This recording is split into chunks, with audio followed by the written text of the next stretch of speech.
ভারত পাকিস্তানের পাল্টাপাল্টি আকাশসীমা বন্ধে কার কী ক্ষতি হতে পারে, চলুন দর্শক আজকের ভিডিওতে এটি জেনে নেওয়া যাক। ভারতের মালিকানাধীন এবং সে দেশ থেকে পরিচালিত উড়োজাহাজের জন্য আকাশসীমা বন্ধ করে দিয়েছে পাকিস্তান। ভারত ও প্রতিবেশী দেশের জন্য আকাশসীমা বন্ধ করে দিয়েছে। পাল্টাপাল্টি এই ব্যবস্থার ফলে পাকিস্তান যতটা ক্ষতিগ্রস্ত হতে চলেছে তার চেয়ে অনেক বেশি ক্ষতিগ্রস্তের মুখে যাচ্ছে ভারতের উড়োজাহাজ সংস্থাগুলো। পাকিস্তানের আকাশসীমা বন্ধ করে দেওয়ার কারণে শত শত ভারতীয় ফ্লাইট চলাচল বিঘ্নিত হতে যাচ্ছে।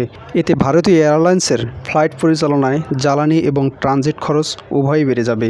সেই সঙ্গে লম্বা পথের ফ্লাইটগুলোকে জ্বালানি নিতে মাঝপথে থামতে হবে, যা ফ্লাইট পরিচালনায় খরচ আরও বাড়িয়ে দেবে। ভারত নিয়ন্ত্রিত জম্মু কাশ্মীরের পেহেলগামে পর্যটকদের ওপর বন্দুকধারীদের হামলার পর পাকিস্তানের বিরুদ্ধে বেশ কয়েকটি পদক্ষেপ গ্রহণ করেছে ভারত সরকার। ভারতের অভিযোগ, এই হামলার পেছনে পাকিস্তানের মদদ আছে। ভারতের ব্যবস্থা গ্রহণের পর পাকিস্তানের জাতীয় নিরাপত্তা কমিটি এনএসসি একটি বৈঠক করে। এতে ভারতীয় উড়োজাহাজের জন্য পাকিস্তানের আকাশসীমা বন্ধ করে দেওয়ার সিদ্ধান্ত নেওয়া হয়। গত 24 এপ্রিল থেকে ওই নিষেধাজ্ঞা কার্যকর হয়েছে। আগামী 23 মে পর্যন্ত নিষেধাজ্ঞা কার্যকর থাকবে। বাণিজ্যিক ও সামরিক উভয় উড়োজাহাজের ওপর নিষেধাজ্ঞা কার্যকর থাকবে।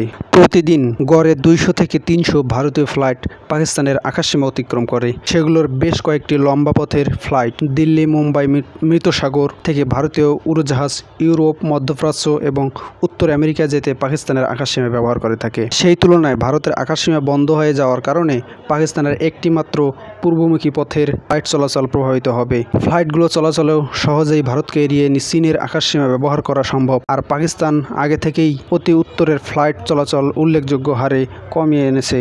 তাই ভারতের আকাশসীমা বন্ধে পাকিস্তানের ওপর সামান্য বা হয়তো প্রভাবই পড়বে না। ভারতের জন্য পাকিস্তানের আকাশসীমা এটাই প্রথম বন্ধ হয়নি। এর আগে 1999 সালে